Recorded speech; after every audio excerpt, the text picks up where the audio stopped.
Well, I won't bother you. I mean, I didn't prepare anything about historical events because we had a lot of historical references. And when I got the subject from Balfour to BDS, I just wanted to make a point of actuality, of actual dead end, we say dead end situation, and how to face it. Great Britain is not only an essential pillar of the empire, but it has also progressively deepened its ties to Israel, to the point where Great Britain assumes responsibility for the diplomatic demands of the Jewish state. The Zionist regime is in reality an obstacle to peace, except of course for a Pax Israelina and the maintenance of existing master-slave relationship. Excuse me my English, but I want to point out a very, to my point of view, a central thing. The Zionist ideology or regime cannot and will not live in peace. I mean, it's central to my point of view. In the DNA of the Zionism, there is, and it began in the 20s, 1920. In the kibbutzim, it was forbidden to take a member as an Arab, even if he was the companion of a Jewish member. In the 20s and 30s, the Jewish or Zionist establishment created all Jewish schools, Jewish trade unions, Jewish trade, everything was Jewish. And this specificity prevents the Israel to make peace. Why? Because for internal reasons, for people who know Israel, in Israel, the war outside prevents from civil war. The groups inside Israel are very antagonistic. I mean, between religious and laïcs and secular, between Sepharad and Ashkenaz, between Russian and others, and the tension it's a very harsh country, very violent, and if there was not the war outside, there would be civil war inside. So, from internal point of view, the Zionists cannot and don't want to make peace. You know, in 2002, the Arab League offered Israel a total peace, total, all what they wanted, diplomatic, commercial, and the Israelis were, I don't know, they were afraid. I mean, they rejected like it was, because, and there is another reason inside. Israel lives on an apartheid, how do you say it? An apartheid policy. That is to say, in Israel is the only country in the world where you have two scholar schools, I mean two scholar establishments.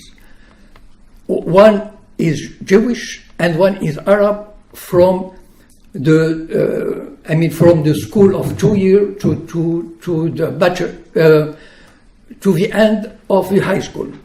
It's the only country which has this kind of scholarship. People, I don't know, people who know Israel, they can't get together. I mean, once I was told to make a conference about Israel, and I said, you know what struck me is the invisibility of the Arabs. The Arabs are composed 20 to 25% of the population. You don't see them. I mean, how they did it, It's fantastic. I mean, you walk in London, in Paris, I mean, you see the strangers. In Israel, you don't see the Arabs.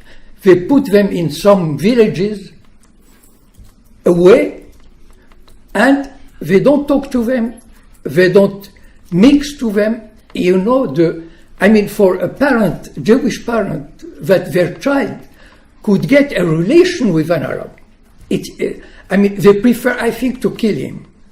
So if there is peace, Jews and Arabs will mix. I mean, why they would keep separated schools? For instance, this summer in a good Jewish town, you know that the towns in Israel, they are Jewish towns in Israel. Even Israeli Arabs are not allowed to live in Israeli towns. I give you an example. 3 months ago, in Afula is in the north of Israel, in the Galilee. You can check it. An Arab wanted to live there, to buy an apartment or a piece of land. And he had to go to the Supreme Court to get the authorization. And it was a scandal in Israel because a Jewish town? They call that a Jewish town inside Israel. So if there is peace, these people will mix, and it's the end of a Jewish state. It's a, how do you say, cauchemar? It's a nightmare. It's a nightmare. They want a Jewish state, and this state is getting more and more fascist, racist, and they hate Arabs. And they go like for instance, in the University of Beersheba, they made a poll among the Jewish students, and 50% of them, students, they say, why we shouldn't give civil rights to Israeli Arabs? It looks to them, it looks like natural. And it's natural to them. I have family, all my family lives in Israel. When I say family, means brothers, sisters, nephews, cousins, uncles, and all my family from Morocco went there. And I know very well the mentality, the situation. Second reason why Israel cannot make peace. Because Israel cannot live without this kind of strength. It has to be always on its guard. They live like in Sparta, the cult of heroism. We have. Pardon? Yes, I don't know the name in English. Yes, but and they didn't finish their. You know that the Zionists, when they became before 1918, when they began creating kibbutzim, they put some kibbutzim east of the Jordan, because in their mind, the east of Jordan River should go to Israel. But the mandate given to England did not include the eastern river, the east of the Jordan.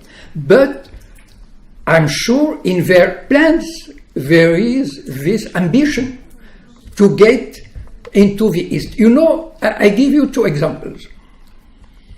There is a road along the east of the river, on the Jordanian side. No Jordanian car follow this road.